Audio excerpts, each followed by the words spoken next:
देख रहे हैं डायन हॉरर स्टोरी। तो चलिए आज की कहानी की शुरुआत करते हैं। दोस्तों, मेरा नाम है अजय। हम लोगों ने एक नया बंगला खरीदा था जो कि हमें बहुत ही सस्ते दाम में मिल गया था। हम लोगों ने बंगला इसलिए लिया था क्योंकि जिस जगह पर हम रह रहे थे उस जगह पर जगह की बहुत कमी थी। हम लोगों ने अपना पूरा सामान उस बंगले में शिफ्ट कर दिया। हम उस बंगले में रहने के लिए निकल गए। हम लोगों ने उस बंगले की साफ सफाई पहले ही करवा दी थी। बंगले के आसपास के बंगले बहुत दूर थे और हमारा बंगला एक तरफ था। उस बंगले की मरम्मत हमने पहले ही करवा ली थी। हमारा उस बंगले में पहला दिन था। शाम का खाना खाकर सब लोग सोने चले गए थे, पर मैं हॉल में ही सोफे पर बैठकर टीवी देख रहा था। रात बहुत हो चुकी थी। फिर मैं टीवी को बंद करके ऊपर अपने कमरे में सोने के लिए जाता हूँ। मेरा रूम काफ़ी बड़ा था, पर मुझे नींद ही नहीं आ रही थी, तो मैं छत पर चला गया। मैंने देखा कि छत के आसपास बहुत बड़े बड़े पेड़ हैं जिनकी टहनियाँ बंगले के छत पर आ रही थी।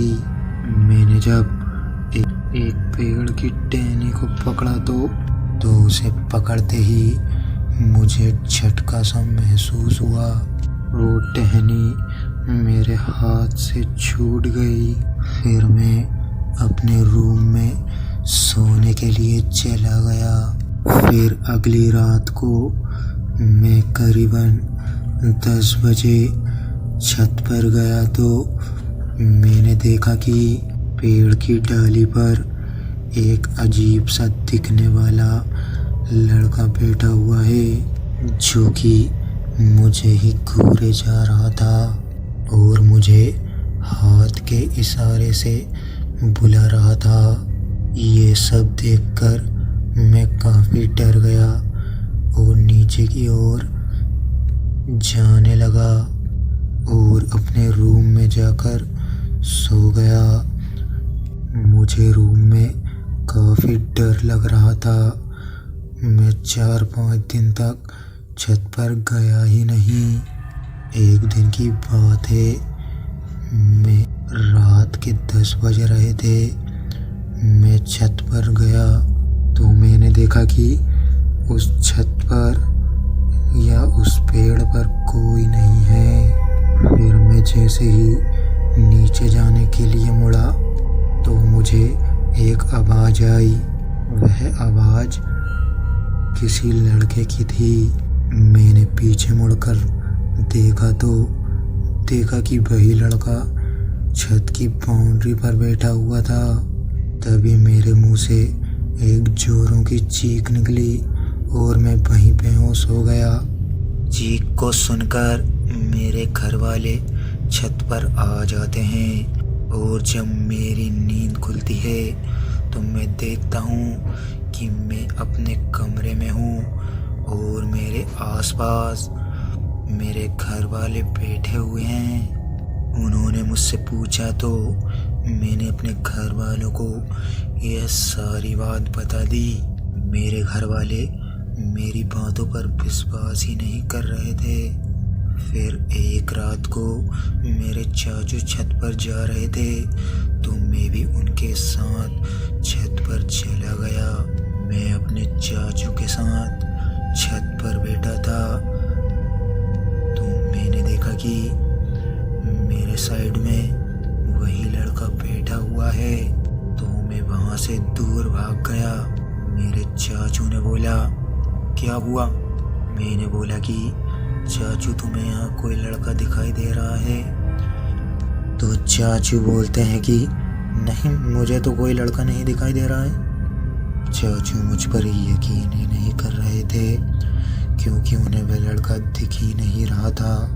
फिर अगले दिन रात के समय मैं चाचू को अपने कमरे में सोने के लिए बोलता हूँ तो चाचू मेरे कमरे में सो जाते हैं। अब मुझे वह लड़का अपने रूम में भी दिखाई देने लग रहा था।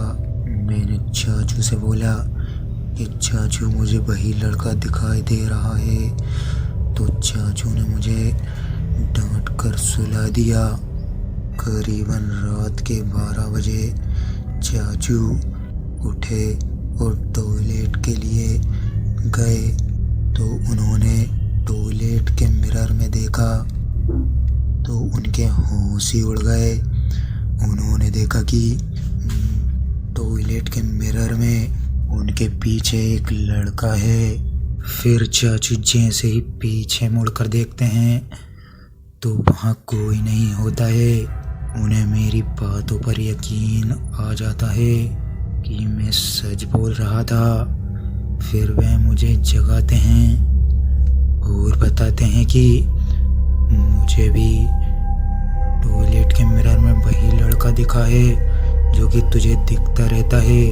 फिर हम दोनों सुबह होते ही ये सब बात अपने घर वालों को बता देते हैं। इस बार हमारे घर वाले हमारी बात पर यकीन कर लेते हैं। फिर मेरे पापा थोड़ी ही दूर जाकर आसपास वाले घरों में पूछते हैं कि यह बंगला हमें उस सेठ ने इतने सस्ते में दे दिया, क्या इस घर में कुछ है क्या?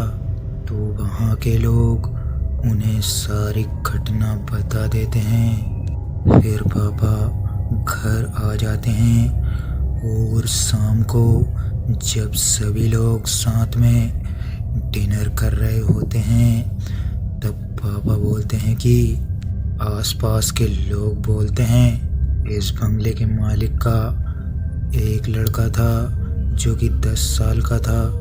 उसी बंगले में काम करने वाली नौकरानी के लड़के के साथ वह खेला करता था। एक दिन की बात है, वह दोनों छत पर गए तो मालिक के लड़के ने नौकरानी के लड़के से बोला, तू इस पेड़ पर चढ़ जा, फिर बाद में मैं आता हूँ। पहले नौकरानी का लड़का टहनी के जरिए उस पेड़ पर चढ़ गया। फिर बाद में मालिक का लड़का भी उसी पेड़ पर चढ़ गया। दोनों पेड़ पर बैठे थे। अचानक मालिक के लड़के ने उस नौकरानी के लड़के को पेड़ से नीचे धक्का दे दिया जिससे कि उसकी मौत हो गई। नौकरानी अपने बेटे की मौत के बाद उस जगह से काम छोड़कर चली गई। कुछ सालों बाद वही लड़का जो कि मर चुका था उस बंगले के मालिक और उसके लड़के को परेशान करने लगा। उस मालिक ने इसीलिए ये बंगला हमें सस्ते में बेच दिया। इस बात को सुनकर हमारे घर वालों के रोंगटे खड़े हो गए। सभी लोग एकदम चुप हो गए और डर के मारे कांपने लगे। तब से हमने उस बंगले को छोड़ दिया। तो दोस्तों, आज की कहानी में बस इतना ही। मिलते हैं किसी नेक्स्ट